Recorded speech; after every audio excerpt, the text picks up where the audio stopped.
तब आप कहेंगे ये उपज कहां से आई, ये बीमारी लगी कहां से।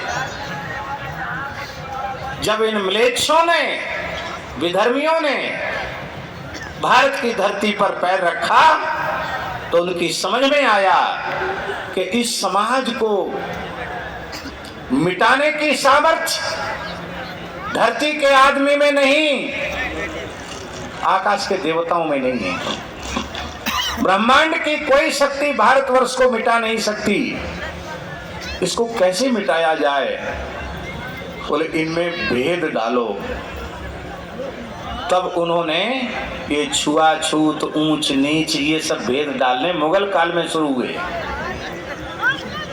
हम आपसे पूछते हैं क्या मुसलमानों में जाति भेद नहीं है? सैयद ब्राह्मण हैं, पठान क्षत्रिय हैं, शेख वैश्य हैं और खां मुसलमान, खां शूद्र हैं। हमको वह मत पंथ बताओ जिसमें व्यवस्था न हो। पर दुर्भाग्य की बात है, ना हमें दूसरों का ज्ञान है, ना हमें अपना ज्ञान है। और इसी फूट डालो राज करो, ये नीति मुसलमानों ने अपनाई और मुसलमान सफल हुए। इसके बाद अंग्रेज आए, उन्होंने तो खुल्लम खुल्ला हिंदू समाज को जितना अधिक से अधिक वे बांट सकते थे, अंग्रेजों ने उनको बांटा। हमारे श्रीधाम वृंदावन की एक दिव्य विभूति, जिन्हें हम इस युग का वशिष्ठ मानते हैं, विश्वामित्र मानते हैं, पूज्यपाद प्रातः स्मरणीय गुरुदेव पंडित श्री राजवंशी द्विवेदी जी, धर्म संघ वाले गुरु जी, धर्म संघ वाले गुरु जी की बात कह रहे हैं आप। इससे ऊंची बात आप कोई प्रमाणित आपको कोई कह नहीं सकता है। धर्म संघ वाले गुरु जी कहते थे कि आपका हिंदू, जिसे आप अंत्यज कहते हैं, अस्पृश्य कहते हैं, वो ईसाई बन गया तो भाई साहब हो गए। वे आपके घर में घुसने के अधिकारी हो गए, आपके बर्तन में खाने के अधिकारी हो गए, आपकी छुआछूत खत्म हो गई, क्योंकि वो भाई साहब हो गए, ब्रदर हो गए, वो सिस्टर हो गई, वो ब्रदर हो गए। और आपका ही व्यक्ति, जिसे आप अस्पृश्य अंत्यज कहते हैं, वो मुसलमान हो गया तो चचा हो गए, मियाँ जी हो गए। वे सब जगह घुस सकते हैं, सबको छू सकते हैं, और उसे आप नहीं छूते। तो गुरुजी कहते थे, धर्म संघ वाले गुरुजी, मैं झूठ नहीं बोलता और मैं गलत बोल रहा हूं तो वृंदावन के हमारे सब ब्रजवासी बैठे हमारो कान पकड़ सकें कब, क्योंकि हम तो इनके बालक हैं। बोलो बोलो, ब्रजवासियों को अधिकार है हमारा कान पकड़ सकते हैं। गुरुजी कहते थे कि यदि हिंदू को आप अस्पृश्य मानकर उससे 4 हाथ की दूरी रखते हैं धीरेन्द्र जी, तो मुसलमान से ईसाई से 20 हाथ की दूरी रखो। और यदि ईसाई मुसलमान से तुम दूरी नहीं रखते, जो गोमांस भक्षी है, जो भारतीय सभ्यता संस्कृति का घोर दुश्मन है, उससे यदि आप उसके प्रति आपके मन में अस्पृश्यता का भाव नहीं है, तो आप अपने ही व्यक्ति को दूर क्यों करते चले जा रहे हैं? मृदुल जी ने कहा,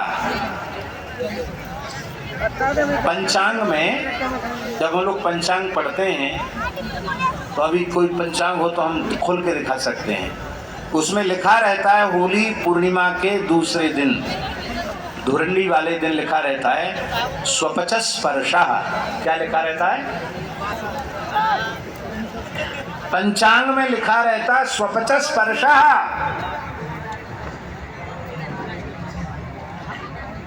क्यों लिखा है भाई? ज्यादा न बोलो रमेश तुम।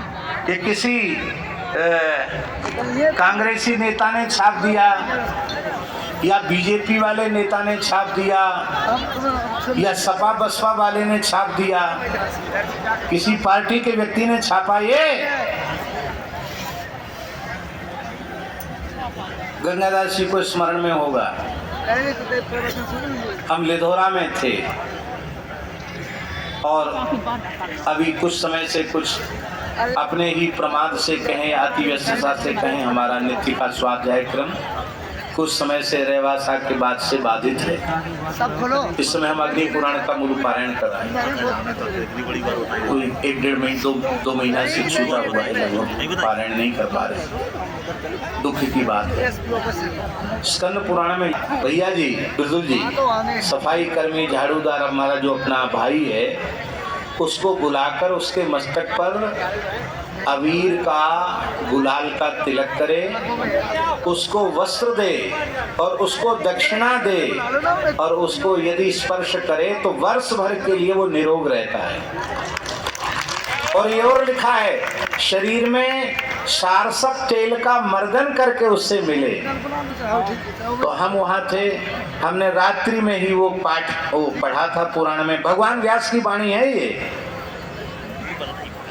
तो हमने इनको, तुमको कहा, ये कमलेश जी मिश्रा है, इनको मैंने कहा गांव के जो सफाई कर्मी भाई हैं उनको बुलाओ। तो लोग थोड़े से घोड़ा, बुंदेलखंड है ना, लोग थोड़े से घोड़ा कि महाराज क्यों बुला रहे हैं, क्या जरूरत पड़ेगी, बुलाओ तो सही। वो भी बेचारे बड़े संकोच में थे। वे आए, हम गए, हमने उनको तिलक लगाया, 1000-1100 रुपये दक्षिणा दी, वस्त्र दिए और उसको जब हृदय से लगाया तो हमसे बोला, महाराज हम पाँव पर सकत, हमने मूड धर के पल्ले हो। क्या कहा? हम पाँव पर सकत, बुंदेली में बोला, हम पाँव पर सकत, हमके मूड धर के पल्ले हो। मैंने कहा कोई रोको नहीं, तुम डरो मत, पाँव पर लो।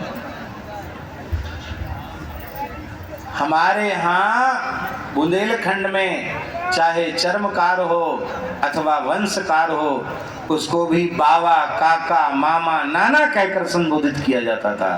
कहाँ से आई ये बात? इसलिए मेरी प्रार्थना है, नित्य सिद्ध अनाद्य पौरुषेय वेदों के द्वारा प्रतिष्ठापित वर्णाश्रम व्यवस्था की वैज्ञानिकता को हृदय से स्वीकार करते हुए इस भेदभाव, ऊंच नीच की अस्पृश्यता को मिटा करके और सब हिंदुओं को एक हो जाना चाहिए। यदि नहीं एक नहीं हुए, उसी का दुष्परिणाम है कि धर्म प्राण भारतवर्ष की धरती पर गाय कट रही है। और उसी का दुष्परिणाम है, हिंदू एक नहीं हुए कि भारत माता के टुकड़े हो गए, एक बांग्लादेश हो गया, एक पाकिस्तान हो गया। राम राजा सरकार कृपा करें, हिंदू एकता ऐसी उपस्थित हो गए कि देश के विभाजन की सीमा सदा सर्वदा के लिए समाप्त हो जाए। यह बहुत आवश्यक है। और अफगानिस्तान में जो तालिबानों का उपद्रव है, लगभग उसी दिशा में बांग्लादेश के शासक जा रहे हैं। और दुख की बात है, भारतीय लोग अभी बांग्लादेशियों को यहाँ घुसाते चले जा रहे हैं। हमें बहुत सुन करके बड़ी पीड़ा भी हुई और ये चिंता भी होने लगी।